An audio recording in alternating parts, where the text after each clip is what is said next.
Hello everyone, welcome back to my channel. I hope you all are doing well.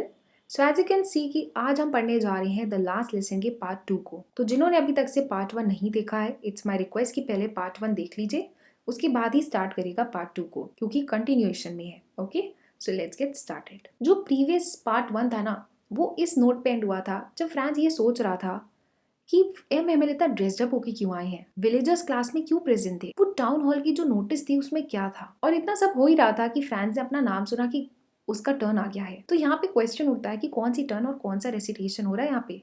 तो याद करिए, starting में France ने कहा था उसको स्कूल जाने का बिल्कुल मन नहीं कर रहा है और डर भी लग रहा है, क्योंकि आज उसके टीचर पास्ट पार्टिसिपल के ऊपर क्वेश्चन पूछेंगे और वही एक्सरसाइज यहाँ पे आज कराई जा रही थी। तो फ्रांस ने सुना कि अरे मेरा टर्न आ गया है, और फ्रांस जाके खड़ा हो गया वहाँ पे सीट पे अपनी। अब फ्रांस ने सोचा यार कि मैं ना एकदम अच्छे तरीके से आंसर दे पाऊंगा बिना मिस्टेक करे। लेकिन जैसे ही फ्रांस ने आंसर देना चालू करा, वो मिक्सअप हो गया, उसे समझ नहीं आ रहा कैसे बोले क्या बोले, और एकदम से शांत हो गया, क्योंकि उसको पढ़ा तो था नहीं उसने।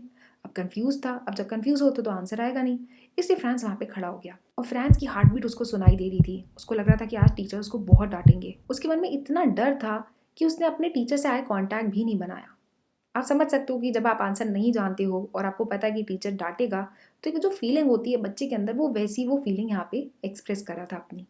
तो अब देखते हैं कि एम हेमल क्या रिएक्ट करते हैं इस पे। I heard M Hamel say to me, I won't scold you little Franz, you must feel bad enough, see how it is, every day we have to say to ourselves, bah, we have plenty of time, we'll learn tomorrow, and now you see where we have come. तो यहाँ पे MML ने France को डांटा नहीं, और ये भी बोला कि फ्रांस बेटा, मैं आपको डांटूंगा नहीं, तुम्हें खुद ही इतना बुरा लग रहा होगा, और ये ऐसी ही है। हर दिन हम अपने आप से कहते हैं अरे कल तो बहुत समय है, कल कर लेंगे, आज क्या करना कल कर लेंगे, कल क्यों करना परसों कर लेंगे। इसी को हम प्रोक्रेस्टिनेशन कहते हैं। हम आज का काम कल के लिए छोड़ देते हैं, और वो कल पता नहीं आए ना आए। और यही चीज आज एमएमएल कह रहे हैं अपने बच्चों को। That's the great trouble with Alsace, she puts off learning till tomorrow. आप ही की मिस्टेक नहीं है डियर, सारे यहाँ के लोग ऐसे ही हैं। हम सब काम को डिले करते रहते हैं, सोचते हैं कल करेंगे। And now those fellows out there, आज जिन लोगों ने हम ही को अपनी जगह पे कैदी बना दिया एक तरीके से, जो हम पे अब रूल करेंगे, उनको तो आपने चांस दे दिया बोलने का। How is it you pretend to be Frenchman, आप कैसे कह सकते हो कि आप फ्रेंचमैन हो? आपको तो अपनी भाषा भी नहीं बोलनी आती है, ना ही लिखना आता है, तो आप कैसे कह सकते हो कि आप फ्रेंचमैन हो? तो यहाँ पे मैंने ये बहुत बड़ी बात कही बच्चों से। But you not the worst poor little France, उन्होंने कहा कि नहीं बेटा, आपकी इतनी मिस्टेक नहीं है। We have all a great deal to reproach ourselves with, हम सब लोग को कहीं ना कहीं रिग्रेट है कि हम सभी लोगों ने कहीं ना कहीं चीजों को टाला है, सोचा है कि कल कर लेंगे परसों कर लेंगे, और आज देखो वो दिन आ गए कि आज हम कभी, आज के बाद कभी कोई चीज नहीं कर पाएंगे। इस तरीके से एमएमएल ने रिएक्ट करा। आगे बढ़ते हैं। योर पेरेंट्स, अब यहाँ पे जैसे ही एमएमएल ने कहा कि हम सबको रिग्रेट है, तो यहाँ पे एमएमएल बोलने लगे, और your parents were not anxious enough to have you learn, आपके पेरेंट्स भी नहीं चाहते थे कि आप कुछ पढ़ाई करो, वो चाहते थे कि आप काम करो फार्म में या मिल में जाके काम करो, जिससे कि थोड़े बहुत और पैसे कमाए जा सके। और मैं, मुझे भी तो ब्लेम करो साथ में। क्या मैंने आप लोग को कब भेजा नहीं बहुत बार कि जाके मेरे पौधों में पानी डालो, और मैं उस जगह आप लोग को लेसन पढ़ा सकता था, लेकिन मैंने आपसे अपना काम कराया, और जब मुझे फिशिंग के लिए जाना होता था तो मैं तो आपको छुट्टी भी दे देता था। तो कहीं ना कहीं मुझे भी तो ब्लेम करना चाहिए। आपके पेरेंट्स हो गए, आप खुद हो गए, और मैं भी कहीं ना कहीं इसका भागीदार हूँ। मैंने भी तो करा है, मुझे भी तो ब्लेम करा जाए। फिर यहाँ पे एमएमएल कहते हैं, then from one thing to another M Hamel went on to talk of the French language. तो यहाँ पे एमएमएल ने बहुत सारी बातें की, और फिर उसके बाद उन्होंने अपनी लैंग्वेज के बारे में कहा। अब याद रखना गाइज, ये जो पॉइंट है ना, वेरी इंपॉर्टेंट है। उन्होंने कहा कि फ्रेंच जो है ये मोस्ट ब्यूटीफुल लैंग्वेज है वर्ल्ड में, सबसे क्लियरेस्ट और सबसे ज्यादा लॉजिकल है। द मोस्ट लिखा हुआ है यानी सुपरलेटिव, इतनी लॉजिकल है, सब सारी भाषाओं में से सबसे ज्यादा लॉजिकल है। That we must guard it among us and never forget it, इस भाषा को हमें अपने से लगा कर रखना है, कभी नहीं भूलना है। माना कि आपको कल से जर्मन पढ़ाई जाएगी, बट दैट डजंट सिग्निफाई कि आप अपनी भाषा को भूल जाओ। Because when people are enslaved, जब लोगों को कैदी बना के रखा जाता है ना, जब तक वो लोग अपनी भाषा, अपनी आइडेंटिटी नहीं खोते हैं, तब तक के लिए उस प्रिजन से बाहर निकलने की चाबी उनके हाथ में होती है। जिस दिन वो अपनी आइडेंटिटी को भूल जाएंगे, उस दिन सब खत्म हो सकता है। तो ये जो लाइन मैंने मार्क करी है ना, ये सबसे ज्यादा इंपॉर्टेंट है। तो आपके एग्जाम में अगर कोई भी क्वेश्चन आता है, मान लो लॉन्ग क्वेश्चन आ गया, शॉर्ट आया, और इस पॉइंट के ऊपर आया, जबरदस्ती आंसर नहीं करके आना है। अगर आपका ऐसा क्वेश्चन आया जिसमें ये बात पूछी जा रही है या लगभग इस बात से रिलेटेड क्वेश्चन आया है, तो ये लाइन एज इट इज लिख कर आनी है। आपको इसको 2 से 3 बार रीड करना है, लिखना एक बारी कॉपी में, पैराफ्रेज करके लिख लो, लेकिन ये लाइन सबसे ज़्यादा इंपॉर्टेंट है। ये एग्जाम में लिख कर आओगे, एग्जामिनर एक नंबर भी कट नहीं कर पाएगा आपका। Are you guys getting?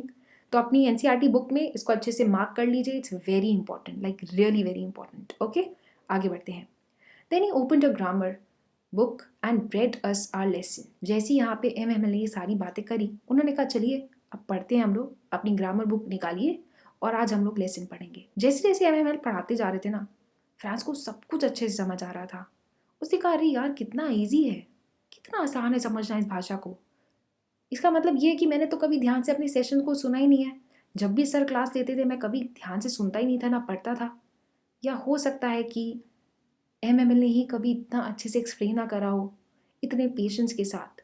तो आज फ्रांस को हर चीज़ समझ आ रही थी, क्योंकि आज लास्ट था ना, आज लास्ट मौका था उस चीज़ को पढ़ने का। जब हमें वैल्यू समझ आती है ना, तो हम हर एक चीज़ को बहुत ध्यान से देखते हैं और समझते हैं। और यही चीज़ फ्रांस जो है फील कर पा रहा था। It seems almost as if the poor man wanted to give us all he knew before going away. और ऐसा लग रहा था कि जो एमएमएल है, यहाँ पे पुअर मैन मतलब है एमएमएल, जाने से पहले हर चीज जो उनको आती है वो सारी नॉलेज हम लोग दे जाना चाहते हैं, and to put it all into our heads at once too. M Hamel चाहते थे कि जितनी नॉलेज वो एक दिन में दे सकते थे हम सबको, पूरी कोशिश कर रहे थे कि एक बारी में जितना उनको आता है वो सब हमको समझा सके। लेकिन ऐसा पॉसिबल नहीं था, क्योंकि टाइम भी नहीं था, और उसके बाद कल से तो कभी पढ़ना ही नहीं था। इसके बाद लिखा है आफ्टर द ग्रामर। ग्रामर का जैसे ही लेसन खत्म हुआ, फिर हमारा राइटिंग क्लास हुआ। उस दिन एमएमएल ने हम सबको नई नई कॉपीज दी, और बड़ी सुंदर राइटिंग में लिखा हुआ था France Alsace, France Alsace. They look like little flags floating everywhere in the school room. ऐसा लग रहा था कि छोटे छोटे फ्लैग्स हैं जो कि पूरे कमरे में फैले हुए हैं, hung from the rod at the top of our desks. और ऐसा लग रहा था कि लटके हुए कहाँ पे, हमारी डेस्क के जो टॉप होता है ना, वहाँ पे रखे हुए हैं।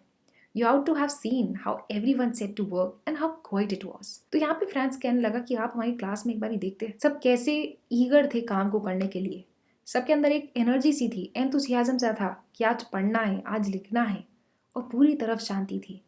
सिर्फ जो आवाज़ आ रही थी जब हम लिखते हैं ना पेपर पे, ऐसे यही बस आवाज़ आ रही थी। बिल्कुल पिन ड्रॉप साइलेंस था क्लासरूम में, और सब कोई अटेंटिव थे आज। Once some beetles flew in, but nobody paid any attention to them, not even the littlest ones, who worked right on tracing their fish hooks as if that was French too. तो यहाँ पे France बताने लगा कि हमारी class में थोड़े बहुत बीटल्स आ गए थे, लेकिन किसी ने अटेंशन नहीं दिया। Not even the littlest ones, who worked right on tracing their fish hooks as if it was French too.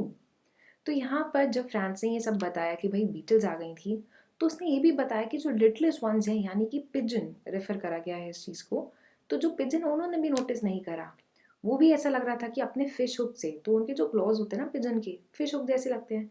तो यहाँ पे उसने कहा कि ऐसा लग रहा था कि वो भी इस तरीके से नॉइस क्रिएट कर रहे हैं, जैसे कि, तो ऐसा लग रहा था क्या वो भी फ्रेंच में काम कर रहे हैं। जो फ्रांस था, एक तो वो सारी चीज़ों को नोटिस कर रहा था, जो पूरा क्लासरूम का एनवायरनमेंट था वो कहीं ना कहीं सबके अंदर एक देशभक्ति सी जाग गई थी। जो पेट्रियोटिज्म था वो सबके अंदर जाग गया था, और इसी कारण फ्रांस को लग रहा था कि जो पिजन है कहीं ना कहीं वो भी फ्रेंच में काम करे, क्योंकि इसके बाद पढ़ने का मौका तो मिलेगा नहीं। तो इस तरीके से यहाँ पे इसने पूरा रेफर करा है। तो कहीं ना कहीं उसको अपनी नेटिव लैंग्वेज की, अपनी मदर टंग की जो वैल्यू है वो समझ आ गई थी, इसलिए वो हर चीज़ को रिलेट कर पा रहा था, हर चीज़ को बहुत अच्छे से समझ पा रहा था। On the roof the pigeons cooed very low. और ये सब तो हो ही रहा था कि तभी मुझे आवाज़ आई पिजन्स की, जो कि आवाज़ बहुत धीरे टोन में निकाल रहे थे। और मैं अपने आप से सोचने लगा, will they make them sing in German, even the pigeons?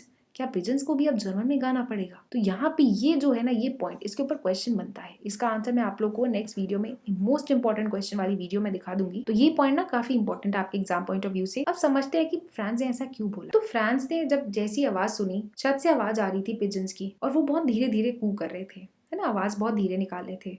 तो फ्रांस ने अपने आप से पूछा कि will they make them sing in German, even the pigeons?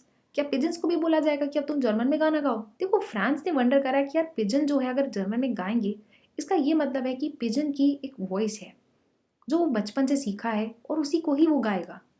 वो यहाँ पे ये चीज़ को कहना चाह रहा है कि जो लैंग्वेज जो नेचुरल है पिजन की कू करना, क्या उसको आप चेंज कर सकते हो? नहीं कर सकते ना। तो वैसे ही यहाँ पे जो फ्रांस के लोग थे, जो एल्सेज एंड लॉरेन के थे, उनसे उनकी आइडेंटिटी कैसे छीनी जा सकती है। आप उन पे थोप नहीं सकते हो कोई लैंग्वेज। आप उनको ये नहीं कह सकते कि अपनी लैंग्वेज को बोलना बंद कर दो, क्योंकि वो उनकी नेचुरल लैंग्वेज है, यही तो वो सीखे हैं।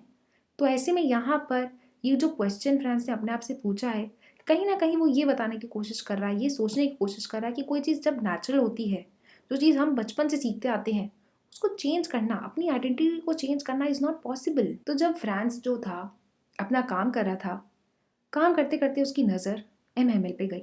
उसने एमएमएल को देखा जो सामने चेयर पे बैठे हुए हैं, एकदम मोशनलेस, बिल्कुल नहीं हिल रहे हैं, और हर एक एक चीज़ कमरे की देख रहे हैं, चाहे रूम हो, क्लासरूम के बाहर की जगह हो, हर एक एक चीज़ को वो बहुत ध्यान से देख रहे थे। ऐसा लग रहा था कि सब कुछ अपने मेमोरी में कैद करके लेकर जाना चाहते हैं कल के दिन वो, क्योंकि वो 40 साल से एक ही जगह पे थे, 40 साल से वो उसी क्लासरूम, उसी स्कूल में पढ़ा रहे थे, तो कहीं ना कहीं अटैचमेंट हो जाता है। और कल उन्हें बोला जा रहा है कि कल से आप कभी यहाँ पे नहीं आओगे और पढ़ाओगे नहीं, तो बहुत बड़ा झटका टीचर को भी लगा और स्टूडेंट्स को भी लगा। तो ये बात यहाँ पे फ्रांस बता रहा है। For 40 years he had been there in the same place. उनका गार्डन भी है बाहर और क्लासरूम है उसके आगे। 40 साल में जो बदला है वो क्या है? डेस्क और बेंचेस तो वक्त के साथ स्मूथ होती चली गई हैं। हाँ, वॉलनट जो ट्री उन्होंने लगाया था बहुत पहले, वो बड़ा हो चुका है। और हॉपवाइन जो है उन्होंने खुद से जो लगाया था, प्लांट करा था, अब वो जो है विंडो से छत तक पहुंच गया है। यानी कि चीज़ें जो हैं बदली नहीं हैं, बस चीज़ वक्त के साथ थोड़ी सी बड़ी हैं। How it must have broken his heart.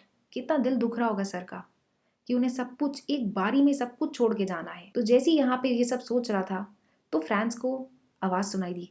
किस चीज़ की आवाज़ सुनाई दी? To hear his sister moving about in the room above packing their trunks. एमएमएल की जो सिस्टर थी वो ऊपर वाले रूम में पैकिंग कर रही थी, for they must leave the country the next day. यहाँ पे उनको ऑर्डर आया था कि वो कंट्री छोड़कर चले जाएं नेक्स्ट डे ही, यानी कल ही। तो यहाँ पे ये सारी फीलिंग जो है फ्रांस ने अच्छे से डिस्क्राइब करी और बताया हम सबको। But he had courage to hear every lesson to the very last. After the writing we had a lesson history. तो अब जैसी राइटिंग का सेशन खत्म हुआ, अब बच्चों को हिस्ट्री पढ़ाई गई। तो अभी क्या हुआ फिर यहाँ पे बताया गया कि स्टिल एमएमएल के पास करेज था। उन्होंने ये सारी चीज़ों को ध्यान में ना रखते हुए फिर भी हमारे पूरी जो रेसिटेशन थी क्लास की उसको बहुत ध्यान से राइटिंग क्लास के बाद हमारा सेशन हुआ हिस्ट्री पे, और हम सब छोटे छोटे बेबीज़ की तरह जो है साउंड की प्रैक्टिस कर रहे थे। अभी जो साउंड की प्रैक्टिस करने को फोनेटिक कहा जाता है, तो फोनेटिक्स की प्रैक्टिस कर रहे थे यहाँ पे सारे बच्चे। और फ्रांस ने अपने ही क्लास के बच्चों को बेबीज क्यों रेफर करा? क्योंकि हम सब कहीं ना कहीं स्टार्टिंग से चीज़ों को सीख रहे थे। तो वो बच्चों ने प्रैक्टिस करी। Down there at the back of the room old Hauser had put on his spectacles and holding his primer in both hands spelled the letters with them. तो अभी क्या हुआ, जैसे ये सब हो रहा था, तो जब क्लासरूम में पीछे विलेजर्स आए हुए थे, तो ओल्ड हॉसर भी उनमें से बैठे हुए थे। जब हम लोगों ने स्टार्टिंग में देखा था कौन से करेक्टर्स थे, तो यस, उनमें से ओल्ड हॉसर भी थे। तो बताया गया जो ओल्ड हॉसर थे उन्होंने अपने स्पेक्टिकल्स पहन लिए थे, हाथ में प्राइमर रखा हुआ था, दोनों हाथ से पकड़े हुए थे और स्पेल कर रहे थे लेटर्स। आप उनको देख सकते थे, वो खुद रो रहे। उनकी जो वॉइस थी वो बहुत ज़्यादा इमोशन से भरी हुई थी कि वो सही से बोल ही नहीं पा रहे थे कुछ भी। और ये थोड़ा सा फनी भी था सुनने में, क्योंकि हमें हंसी भी आ रही थी कि वो ऐसे बोल रहे हैं और रोना भी आ रहा था कि ये आखिरी बार ही हो रहा है सेशन। तो बहुत मिक्स फीलिंग हो रही थी क्लास की। Ah, how well I remember it, that last lesson. मुझे कितने अच्छे से याद है वो मेरा आखिरी लेसन, फ्रेंच क्लास का आखिरी lesson. All at once the church clock struck. अब क्लास ओवर होने का टाइम आ गया था। एट वंस, जैसे ही चर्च क्लॉक में 12 बजा, at the same moment the trumpets of the Prussian soldiers returning from drill sounded under our window. उसी समय क्या हुआ कि जो आपको याद होगा स्टार्टिंग में जब फ्रांस जा रहा था तो उसने प्रूशियन सोल्जर्स को देखा था, तो वही जो है अपनी ड्रिल से, अपनी प्रैक्टिस से वो लोग वापस जा रहे थे और इसकी आवाज़ जो है बच्चों को क्लासरूम में आ रही। सो यहाँ पे फ्रांस कहने लगा, MML stood up very pail in his chair. तो अब जैसे ही यहाँ पे वॉइस सुनी कि क्लास का ओवर होने का टाइम हो गया है, एमएमएल अपनी सीट से खड़े हुए। चेहरा उनका बहुत पेल था, बहुत ज़्यादा सैड थे। Sir, I never saw him look so tall. तो यहाँ पे फ्रांस कहने लगा कि उसने कभी भी उनको इतना टॉल नहीं देखा है। ये एक मेटाफर की तरह यूज करा गया है। तो यहाँ पे ये जो मेटाफर यूज करा गया है, क्योंकि यहाँ पे टॉल लिटरल वाला टॉल मीनिंग नहीं था, यहाँ पे ये मीनिंग था कि जो फ्रांस था उसने अपने टीचर को देखा कि वो इतने ज़्यादा डिसअपॉइंटेड थे, डिप्रेस लग रहे थे, टायर्ड लग रहे थे, बहुत ज़्यादा इमोशंस उनके चेहरे पे थे। लेकिन फिर भी वो कंट्रोल कर रहे थे, शो नहीं करना चाहते थे, लेकिन फिर भी बहुत कुछ शो हो रहा था। उनके इमोशंस उनके फेस से झलक रहे थे। यहाँ पे ये टॉल लिटरल वाला टॉल नहीं है, मतलब यहाँ ये मेटाफर के फॉर्म में यूज करा गया है। ओके, तो यहाँ पर एमएमएल ने कहा माई फ्रेंड्स आए आए, यहाँ पे वो एकदम शांत हो गए, कुछ भी नहीं कर पाए। ऐसा लग रहा था कि उनका चोक हो गया है गला, कुछ भी इसके बाद एमएमएल नहीं बोल पाए, क्योंकि इतने ज्यादा इमोशंस थे, बहुत कुछ बोलना था, लेकिन बोलने के लिए समय नहीं था और इमोशंस बहुत ज्यादा थे। जैसे यहाँ पे एमएमएल कुछ नहीं बोल पाए, वो टेबल के पास रखी जो चौक था उस टुकड़े को उठाया, ब्लैक बोर्ड के पास गए और जितना लार्ज वो लिख सकते थे, जितना बड़ा वो लिख सकते थे, उन्होंने यहाँ पे लिखा विव लिव फ्रांस, यानी कि लॉन्ग लिव फ्रांस। थोड़ा सा मे भी हो सकता है मैंने प्रोनाउंस सही नहीं करा हो, बट यस इसका मतलब आपको पता होना चाहिए, लॉन्ग लिव फ्रांस। ओके, इसके बाद then he stopped and leaned his head against the wall. इसके बाद एमएमएल ने हम सबकी टूवर्ड्स नहीं देखा, वहीं पे लिखने के बाद अपना फेस वॉल के अगेंस्ट लेकर खड़े हो गए एंड बिना कोई शब्द बोले हम सबको एक जेस्चर दिया, हाथ से जेस्चर दिया कि क्लास डिसमिस हो चुकी है, यू मे गो। तो इस तरीके से ये लास्ट लेसन फिनिश हुआ। बहुत सारे इमोशंस थे सबके अंदर, बहुत सारी फीलिंग थी कि काश कर लिया होता। एमएमएल की जो फीलिंग थी उसको बहुत अच्छे से डिस्क्राइब करा गया। साथ ही साथ एक बच्चा फ्रांस जो बहुत मस्ती वाला बच्चा था, उसको रियलाइज हुई इंपॉर्टेंस कि उसकी जो बुक्स है, जो उसकी पढ़ाई है, जो उसकी लैंग्वेज है, वो सबसे ज़्यादा इंपॉर्टेंट है। आपकी मदर टंग ही आपकी आइडेंटिटी है। कोई आपसे आपकी मदर टंग को नहीं छीन सकता है, और जिस दिन आप अपनी मदर टंग को भूल गए ना, उस दिन आपकी आइडेंटिटी ही नहीं है। तो ये चीज़ इस लेसन से हमें सीखने को मिली। तो आई होप ये पूरा सेशन जो है अच्छे से क्लियर हुआ होगा। अगर हुआ है तो प्लीज़ मेक श्योर करिएगा कि लाइक करिएगा, अपने सारे फ्रेंड्स के साथ शेयर करिएगा। इसके मोस्ट इंपॉर्टेंट क्वेश्चंस इसके बाद अपलोड होंगे, तो प्लीज़ मेक श्योर करिएगा कि चैप्टर के जितने इंपॉर्टेंट मैं क्वेश्चंस कराऊंगी उसको आप पढ़ के जाइएगा, खुद से लिखिएगा भी एक बारी। ट्रस्ट मी, उसके बियॉन्ड कुछ भी नहीं आने वाला है। Okay, so that's all for this particular lesson. Thank you guys, take care, bye.